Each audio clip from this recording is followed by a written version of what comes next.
Hi students எல்லாரும் எப்படி இருக்கீங்க? ஸோ இந்த வீடியோவில் நம்ம எதை பற்றி டிஸ்கஸ் பண்ண போகிறோம்னா ஒரு முக்கியமான ஒரு கிளாஸ் 12 ப்ராப்ளம் ஃபஸ்ட்டு சாப்டரில் இருந்து. இது ஒரு ப்ரீவியஸ் இயர் கொஸ்டின் கூட ரொம்ப இன்ட்ரெஸ்டிங்கான ஒரு conceptual question. Let's go into that problem. இப்போ தான் நம்ம சேனலுக்கு நீங்கள் ஃபஸ்ட் டைம் வந்துருக்கீங்கன்னா மறக்காம என்ன பண்ணி வச்சுக்கோங்க, சப்ஸ்கிரைப் பண்ணி வச்சுக்கோங்க. Let's go into the video. So இந்த ப்ராப்ளமில் என்ன கொடுத்துருக்கான்னு பாருங்கள். They have given a dipole is placed in an electric field as shown in the figure. In which direction will it move? So நம்மக்கிட்ட ஒரு டைபோல் இருக்குது. Positive negative ரெண்டும் சேர்ந்துச்சுன்னா short டிஸ்டன்ஸில் we call that as a dipole. So மைனஸ்க்கு இந்த பக்கம் இருக்குது, ப்ளஸ்க்கு இந்த பக்கம் இருக்குது. This is electric field. Dash லைன்ஸில் எலக்ட்ரிக் ஃபீல்ட் கொடுத்துருக்கான். ஸோ இப்போ என்ன கேட்குறான்னா, in which direction it will move, அதாவது move towards right, move towards left, move towards right, move towards left. Potential energy increase ஆகுமா டிக்ரீஸ் ஆகுமா அப்படின்ற மாதிரி சொல்லி கேட்டிருக்கான். ஸோ இது மாதிரி ப்ராப்ளம்ஸ் எப்படி பண்ணணும் அப்படின்னா, நம்மளுக்கு எப்போவுமே ஒரு விஷயம் தெரியணும். இது வந்து ஒரு எலக்ட்ரிக் ஃபீல்டில் நம்ம டைபோல் வச்சுருக்கோம். எலக்ட்ரிக் ஃபீல்டால் வரக்கூடிய ஃபோர்ஸுக்கு பேர் என்னதுன்னா எலக்ட்ரிக் ஃபோர்ஸ். கரெக்டாக?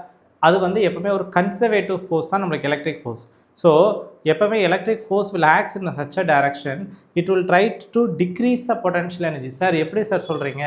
இதே மாதிரி தான் எலக்ட்ரிக் ஃபோர்ஸ் எப்படி கன்சர்வேட்டிவ் ஃபோர்ஸோ கிராவிடேஷனல் ஃபோர்ஸும் ஒரு கன்சர்வேட்டிவ் ஃபோர்ஸ். ஒரு பாலை நான் இங்கே வைக்கிறேன். ஓகே, இந்த பாலை நான் இங்கே வச்சு சம் ஹைட்டில் விட்டேன்னா நேராக அது எங்கே பார்த்து வரும்? கீழே பார்த்து வரும். இது மேலே என்ன ஃபோர்ஸ் ஆக்ட் ஆகுது? வெயிட், கிராவிடேஷனல் ஃபோர்ஸ் வந்து இங்கே ஆக்ட் ஆகுது. ஸோ என்ன சொல்கிறாங்கன்னா, இந்த மாஸ் எம் மேலே கிராவிடேஷனல் ஃபோர்ஸ் ஆக்ட் ஆகுது. இந்த கிராவிடேஷனல் ஃபோர்ஸ் தான் இந்த மாஸ் எம்மை கீழே கொண்டு வருது. ஸோ மேலே ஒரு பொட்டன்ஷியல் எனர்ஜி இருக்கும், கீழே ஒரு பொட்டன்ஷியல் எனர்ஜி இருக்கும். கிராவிடேஷனல் ஃபோர்ஸ் வந்து இது மேலே ஒர்க் டன் பண்ணியிருக்கு. Such that the potential energy is always கம்மியாகும், பொட்டன்ஷியல் எனர்ஜி இன்க்ரீஸ் ஆகாது. ஸோ இங்கே U F is less than what? U Y. Potential energy decrease ஆகிருக்கு. ஓகே, அதே மாதிரி எலக்ட்ரிக் ஃபோர்ஸும் ஒரு கன்சர்வேட்டிவ் ஃபோர்ஸ், கிராவிடேஷனல் ஃபோர்ஸ் மாதிரி. ஸோ பொட்டன்ஷியல் எனர்ஜி குறையும். இது ஃபஸ்ட்டு பாயிண்ட்.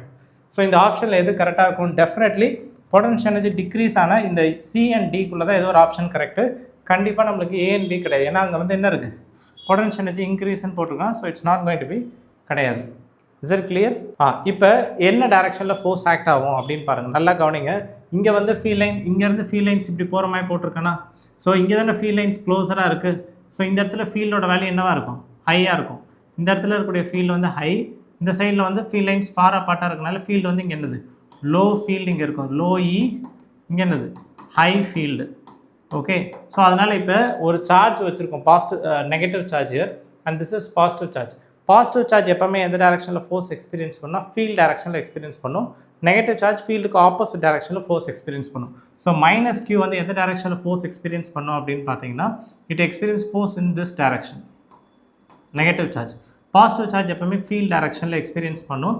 ஆனால் இங்கே முக்கியமான பாயிண்ட் என்னென்னா, இந்த ப்ளஸ் கியூ இருக்கிறது வந்து ஹை ஃபீல்டில் இருக்குது. லெஃப்ட் சைடில் இருக்குல்ல, ப்ளஸ் கியூ ஆண்டாக இருக்கிறனால it is in high field left சைடில். மைனஸ் கியூ வந்து ரைட் சைடில் இருக்குது, which is in low field. கரெக்டாக? ரைட் சைடில் ஃபீல்ட் லைன்ஸ் விரிவடையுது, அதனால் ஃபீல்டு அங்கே கம்மி. இங்கே வந்து ஃபீல்டு க்ளோஸராக இருக்கனால லைன்ஸு, இங்கே ஃபீல்டு அதிகம். ஸோ மைனஸ் கியூவில் இருக்கக்கூடிய ஃபோர்ஸ் வந்து கம்மி ஃபோர்ஸ். ப்ளஸ் கியூ மேலே ஆக்ட் ஆகுறது லெஃப்ட் சைடில் தானே இருக்குது ப்ளஸ் கியூ, அதனால் அதோட ஃபோர்ஸ் வந்து அதிகம். So end of the day right சைடில் ப்ளஸ் கியூ ஃபோர்ஸு, லெஃப்ட் சைடில் மைனஸ் கியூ ஃபோர்ஸு.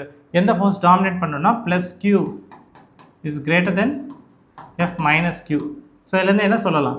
ரைட் சைடில் இருக்க ஃபோர்ஸ் தான் அதிகம். அப்போ end of the day dipole will move towards right.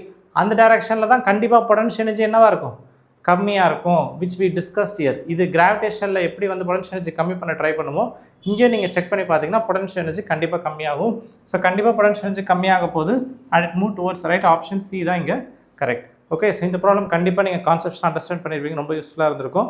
நான் நெக்ஸ்ட் வீடியோ மீட் பண்ணுறேன். Until then bye from Nagarajan. Bye.